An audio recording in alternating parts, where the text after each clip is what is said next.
Welcome to math mat easy. கணக்கு book திறந்தாலே தூக்கம் வருதா? மத்த சப்ஜெக்ட்ஸ்லாம் ஓகே, ஆனா அந்த மேத்ஸ் மட்டும் ஏன் ஒரு சிம்ம சொப்பனமா இருக்குன்னு என்னைக்காவது யோசிச்சு பார்த்திருக்கீங்களா? நீங்க மட்டும் இல்ல, நம்மள நிறைய பேருக்கு இதே ஃபீலிங் தான். வாங்க, கணக்கையே மத்த பாடங்கள்ல இருந்து வித்தியாசமா இருக்கு, அதை எப்படி ஈஸியா ஜெயிக்கலாம்னு பார்க்கலாம். நம்மள பல பேருக்கு இந்த ஒரு குழப்பம் இருந்திருக்கும். ஹிஸ்டரினா ஒரு கதை மாதிரி இருக்கு, சயின்ஸ்னா சுவாரஸ்யமா இருக்கு. ஆனா பாருங்க, கணக்குன்னு வந்தா மட்டும் ஏதோ ஒரு மொழி தெரியாத ஊர்ல மாட்டிக்கிட்ட மாதிரி ஒரு ஃபீல். கவலைப்படாதீங்க, இதுக்கு ஒரு ஆழமான காரணம் இருக்கு. இதுதாங்க மேட்டரே. மத்த சப்ஜெக்ட்ஸ்ல நம்ம தகவல்களை படிச்சு புரிஞ்சுக்கிட்டு ஞாபகம் வச்சுக்கிட்டா போதும். ஆனா கணக்குல நீங்க கத்துக்கிட்ட ஒரு விஷயத்த ஒரு பிரச்சனைக்கு தீர்வு காண பயன்படுத்தணும். சிம்பிளா சொல்லணும்னா, ஒரு கடையில 20% ஆஃபர்னு போர்டு பாக்குறீங்கன்னா, அதை வச்சு எவ்வளோ பணம் மிச்சமாகும்னு நீங்க யோசிக்கணும்ல. அந்த அப்ளிகேஷன் அப்படிங்கிற ஒரு ஸ்டெப் தான் கணக்க மத்த சப்ஜெக்ட்ஸ்ல இருந்து தனியா காட்டுது. சரி, அப்போ இந்த சேலஞ்சை எப்படி ஃபேஸ் பண்றது? அதுக்கு நாம சில எழுதப்படாத விதிகளை புரிஞ்சுக்கணும். வாங்க, முதல் ரொம்ப ரொம்ப முக்கியமான விதிக்குள்ள போகலாம். நான் இத தி பில்டிங் பிளாக் ரூல்னு சொல்லுவேன். இதுதான் கணக்கு கத்துக்கிறதுக்கான அஸ்திவாரமே. கணக்கு யானே தொடர் கற்றல், அதாவது சீக்வென்ஷியல் லேர்னிங். சிம்பிளா சொல்லணும்னா, இது ஒரு செங்கல் கட்டிடம் மாதிரி, ஒன்னு மேல ஒன்னு அடுக்கிட்டு போற விஷயம். இன்னைக்கு நீங்க கத்துக்கிற பாடம் நாளைக்கு கத்துக்க போற பாடத்துக்கான முதல் படி. இதுல ஒரு செங்கலை நீங்க மிஸ் பண்ணாலும் அந்த கட்டிடம் வீக்கா போயிடும். இதை இன்னும் சிம்பிளா புரிஞ்சுக்கலாமா? இப்போ ஒரு ஹிஸ்டரி கிளாஸ் எடுத்துக்கோங்க. ஒருவேளை உங்களுக்கு முகலாயர்கள் பத்தின பாடம் சரியா புரியல, பரவாயில்ல, பிரிட்டிஷ் ஆட்சி பத்தின அடுத்த பாடத்தை உங்களால புரிஞ்சுக்க முடியும். ஆனா மேத்ஸ்ல அப்படி முடியுமா? நீங்களே சொல்லுங்க. கூட்டல் கழித்தலே தெரியாம பெருக்கல் வகுத்தல் போட முடியுமா? சான்ஸே இல்ல. அந்த பில்டிங் பிளாக் ஐடியாவை தான் இந்த படம் அழகா சொல்லுது. பாருங்க, ஒரு வீடு கட்டும்போது நீங்க நேரா போய் கூரையை கட்ட முடியுமா? முடியாதுல்ல.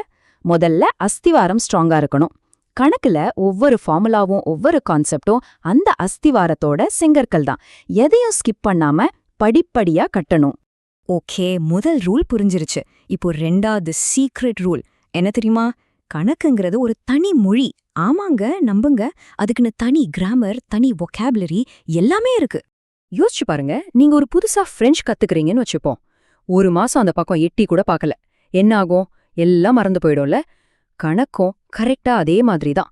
தொடர்ந்து பிராக்டிஸ் பண்ணலன்னா அந்த சிம்பிள்ஸும் ஃபார்முலாவும் நமக்கு அந்நியமா மாறிடும். Daily practice is the key.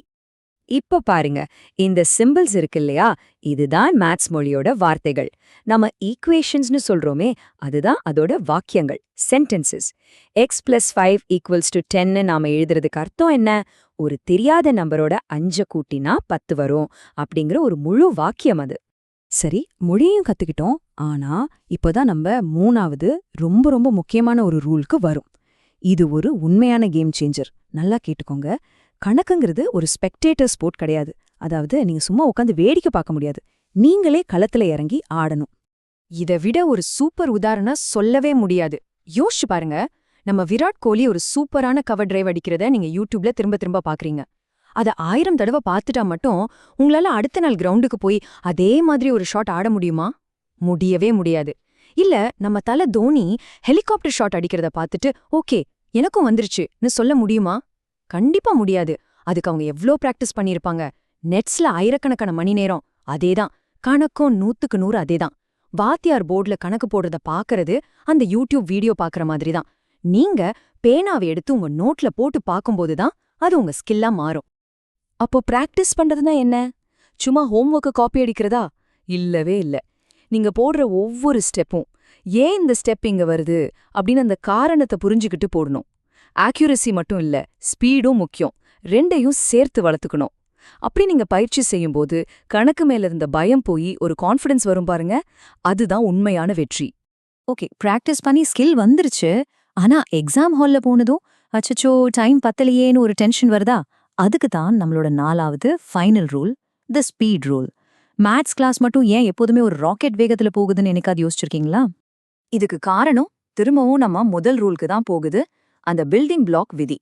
Teachers ஏன் அவசரப்படுறாங்கன்னா, அடுத்த கிளாஸ்க்கு, அதாவது அடுத்த லெவலுக்கு தேவையான எல்லா பில்டிங் பிளாக்ஸையும் இந்த வருஷமே உங்களுக்கு கொடுத்து முடிக்கணும். அதனாலதான் அந்த வேகம். ஆனா பயப்படாதீங்க, இந்த வேகத்தையும் நம்மால ஈடுகட்ட முடியும். இதுக்கு என்ன பண்ணலாம்? ரொம்ப சிம்பிள். தினமும் ஒரு சின்ன மேக்ஸ் ஒர்க் அவுட்னு வச்சுக்கோங்களேன். ஒரு 15 மினிட்ஸ் போதும். அன்னைக்கு கிளாஸ்ல என்ன நடத்துனாங்களோ அதுலேருந்து ஒரு 2 சம் இல்ல 3 சம் நீங்களே போட்டு பாருங்க. அப்புறம் அப்பப்போ ஒரு டைமர் செட் பண்ணி ஒரு சின்ன பிராக்டிஸ் டெஸ்ட் எழுதி பாருங்க. எக்ஸாம் டென்ஷனை ஜெயிக்க இதெல்லாம் பெஸ்ட் வழி. சரி, இப்போ நாம பார்த்த இந்த 4 முக்கியமான விதிகளை சேர்த்து உங்களுக்காக ஒரு புது கேம் பிளான் ரெடி பண்ணியிருக்கோம். இனிமேல் கணக்கு ஒரு பூதம் இல்ல, அது ஒரு விளையாட்டு. அதுக்கான ரூல்ஸ் இப்போ உங்களுக்கு தெரியும். வெற்றிக்கான வழி ரொம்ப சிம்பிள். 4 ஸ்டெப்ஸ் தான். முதல்ல படிப்படியா கட்டுங்க. 2வது அந்த மொழிய பேசுங்க. 3வது ஒரு சாம்பியன் மாதிரி பிராக்டிஸ் பண்ணுங்க. 4வது வேகத்தை மாஸ்டர் பண்ணுங்க. Build, speak, train and pace. இதுதான் உங்க வெற்றிக்கான ஃபார்முலா. இப்போ இந்த முழு பிளேபுக்கும் உங்க கையில இருக்கு. இனிமேல் கணக்க பார்த்து பயப்படுறதுக்கு எந்த காரணமும் இல்ல. அதை எப்படி அணுகணும், எப்படி ஜெயிக்கணும்னு உங்களுக்கு தெரியும். உங்க முதல் மூவ் என்னவா இருக்க போகுது? நம்பிக்கையோட ஆரம்பிங்க.